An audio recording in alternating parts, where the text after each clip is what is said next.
Ron DeSantis is speaking to reporters near Fort Myers here, and this was the area of Florida that was hit the hardest by Hurricane Ian.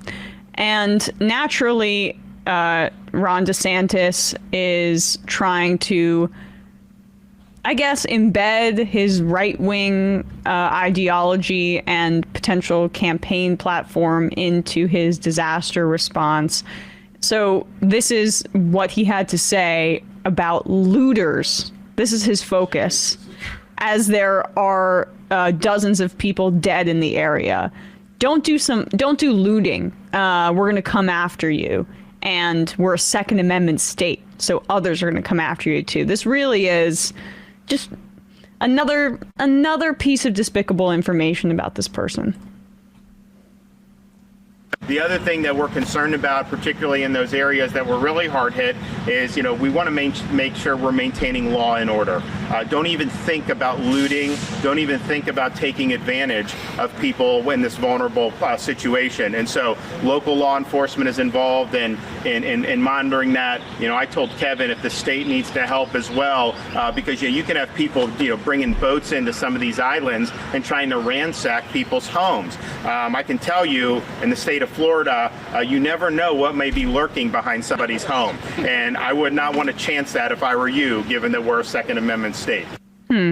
Yeah, the problem in the wake of immense destruction, death, the climate change wreaking havoc on his home state that he is the governor of, is people who are desperate and may be without food going and I'm sure maybe some stealing is happening right now, and he's basically saying that you have free reign to shoot anybody who you suspect might be stealing from your home. But it's not the hungry people. It's not the people who've lost out on wages due to the hurricane. It's not the people whose homes are destroyed. It's not the people who've died. He's given lip service to that for sure. But really what right-wingers like him care most about are property rights. And when you're talking about looting, this is putting the rights of property owners front and center over the desperation of people who would be looting, and it's also a heavily racialized term, we should note, looting to survive in the vacuum that his government has created in terms of a response to this natural disaster. But what's really telling here is it's not even happening. It's it's one thing to say if there was widespread looting because there's a natural disaster and people are absolutely desperate for basic necessities and grasp for whatever they can. That's one thing for a governor to come out and talk about looting. To talk about hypothetical looting and the don't even think about it thing, as people are bodies are still in freaking flooded out homes. I mean, it's fascist rhetoric just being used to obscure a failure. I mean, in places that he didn't evacuate, we saw the time lapse of just the entire area covered by water. If anybody didn't evacuate there, they would have been drowned or, extremely wet. It's really or electrocuted in the water, or cut, and there's diseases in the water at that point. I'm sure some looting may or may not have happened or might happen, but his scenario there, people going on boats to the islands to loot from people who have properties on islands, is Captain Jack Sparrow coming with his ship? What desperate person has their own boat and is going to loot? I mean, again, it just creates this scenario that is inherently, obviously the politics of Ron DeSantis couldn't be worse. But in the midst of this, let's talk actually a bit more, and we don't have any sound for this, about this Perla situation, because I headlined this, and if you guys remember, there was a woman named Perla who was responsible for, and many of the migrants who were sent to Martha's Vineyard talked about how they were recruited by a woman named Perla to come on the plane, and said, we'll have expedited papers for you, we'll have work and jobs and you'll be able to stay here in the United States, and lured them with these false promises for a political stunt. Well, the New York Times is reporting that the woman named Perla who was doing this on behalf of Ron DeSantis, was a former combat medic and counterintelligence agent for the United States Army for 2 decades, had multiple deployments to Iraq and Afghanistan, and used her real first name, allegedly, because it seems like her last name is Huerta, used her real first name as like a true covert ops person does. It's the last thing they'd expect. Right. I mean, to lure these migrants onto the plane. I'm wondering how this came to be, how she got involved, how she got connected with Ron DeSantis, what her connection is with the vendor, the airline charter company, Vetrol Systems, who received the payments from the $12 million fund that Ron DeSantis set aside for relocating undocumented migrants from Florida, which he didn't do in this instance twice, because they traveled to San Antonio to round up these migrants and ship them to Martha's Vineyard for a political stunt. And they were in the process and they were in the system. They were awaiting their asylum seeking process. So this wasn't even like people who are undocumented. No, the courts were handling their procedure, their process. And yet he still, with taxpayer money, we'll use that trope if it gets people angry, with taxpayer money,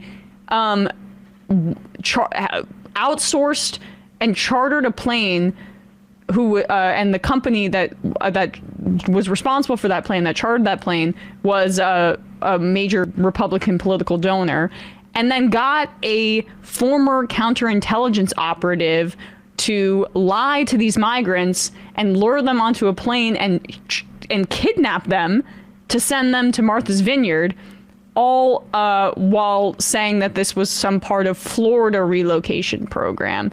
And we played his response to this on the show before, but like he essentially was trying to say that we have to preemptively kidnap them before they come to Florida. Does he have any idea that these migrants would ever come to Florida? No, but it says he can't, he has no real explanation for it, so he has to pretend like that's the case. But all of this was just a political stunt. Yeah. And that's how you have to view everything he says right now, through the lens of his eventual presidential run. And frankly, I think people can see that at this point.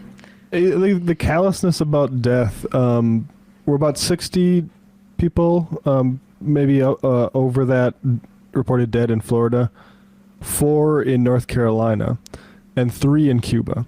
And I just think that really says a lot about, say, the priorities the state of Cuba versus maybe the state of Florida places on people's lives. And we'll see if that remains. I mean, Cuba's going to, like, in the recovery from this, I'm not sure what the power situation is there. Like, maybe that will go up. But the idea that Cuba lost fewer people than North Carolina, and absolute, like, fraction, and just what they're doing for folks is different. Like, instead of just running or driving through neighborhoods in police SUVs and a bullhorn saying, hey, you got to get out of here, as opposed to, like, giving people a place to actually go and a way to get there.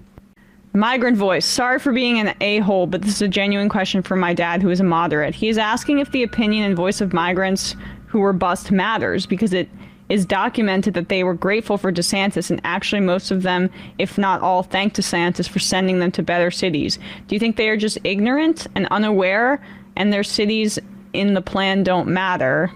Well, there's a couple things and I appreciate that question, because it is, but there's an answer to this, which is that, one, that yes, there were some folks in media quoted as saying, I'm glad for the transportation because it's close to where I wanted to end up, and also that it's processing up here might be easier than it would be in Texas. That is an argument for a massive expansion of immigrant processing capabilities, and not at all what DeSantis is saying in terms of harden the border.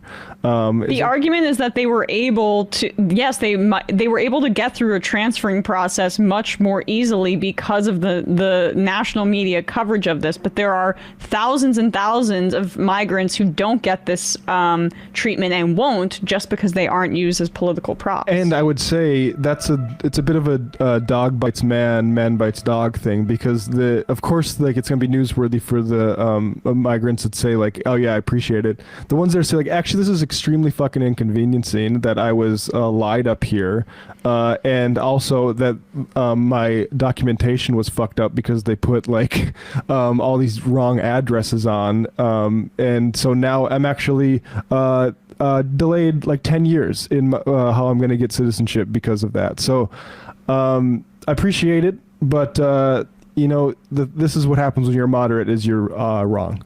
Yeah. I'm sorry that you're wrong, dad of IMer, but hopefully our framing can have you rethink the issue a little bit.